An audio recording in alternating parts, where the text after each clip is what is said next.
Thieves face significant changes to how they manage initiative, and as a consequence of this, how they engage in combat. Evasion and near infinite stealth may no longer be the optimal strategy. Firstly, almost all of the thief traits that grant initiative are being considerably weakened. Signet use, quick recovery and kleptomaniac are all losing a point of initiative restoration. Opportunist's net effect is crumbling to a mere 33% of its current form. And finally, Infusion of Shadow will receive the punishment for its existence that it deserves, only restoring 2 initiative upon entering stealth, rather than every time stealth is applied. Infusion of Shadow's rework is to remove the possibility of near-endless stealth, more of a fix than a brutal power drain.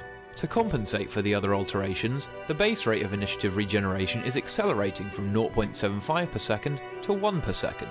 Disregarding Infusion of Shadow, the increased regeneration rate will almost certainly increase the overall amount of initiative available to Thieves in a given time period. Of course, in builds not including any initiative restoring traits, 33% extra initiative will accumulate, and therefore many skills will recharge 33% faster. Steps are being taken to stop Thieves leaping all over the place and make it more profitable to meet their opponents head on.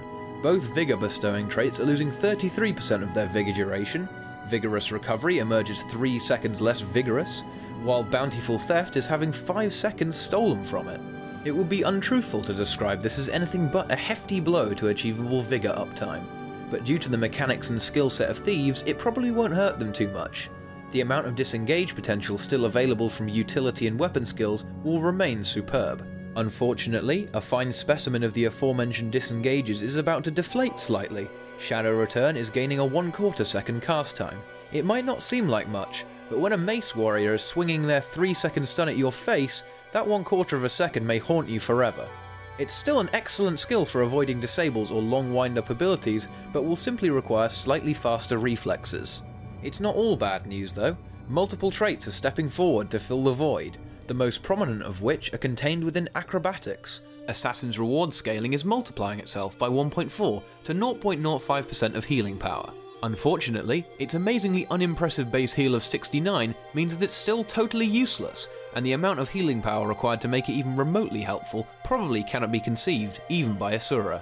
Even more depressing is that this minor power increase also costs 10 extra trait points, making Assassin's Reward a Grand Master of negligible healing. An excuse was needed to shuffle some traits around, and Assassin's Reward is the unfortunate victim of the collateral damage, with only an insignificant scaling boost to show for it. Perhaps if the base healing value had been adjusted, the new resident of Grandmaster Acrobatics would be a lot happier.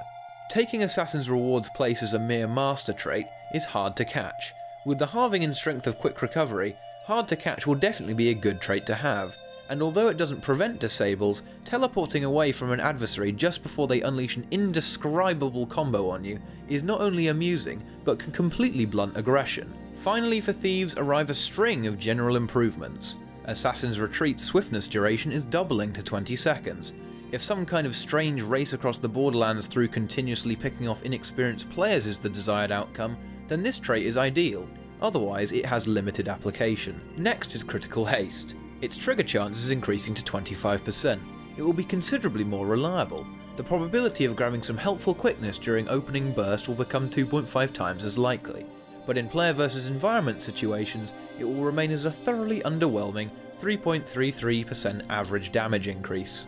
Practice Tolerance, like all adept attribute conversion traits, is flourishing to 7%. Regrettably, even with an extra 2%, the other adept critical strike traits will remain more useful in the vast majority of Thief builds. Last but by no means least materializes Sundering Strikes. Its cooldown is vanishing into the mists, and its trigger chance is increasing to 50%. To compensate for this, the vulnerability applied is losing 4 seconds of longevity, down to 6. The result of this change is rather interesting.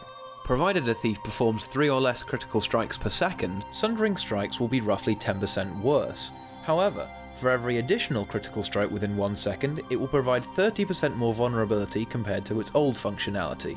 With certain skills such as Pistol Whip, Unload, or indeed Area of Effect abilities, vulnerability will pour forth from Thieves, or at the very least trickle, conceivably applying more than 4 stacks fairly consistently, which for an adept trait is impressively average. Concluding the changes to Thieves is the aftercast of the first phase of Pistol Whip. It's being reduced by 0.25 seconds. More of a fix than a buff really, as currently the aftercast is so long The stun expires before a single sword strike lands. The extra 0.25 seconds will allow 2 strikes to land before the stun wears off. The time for thieves to hide in the shadows may well be at an end. Stride forth into the sunlight and face the other professions in a non-invisible bout of fisticuffs.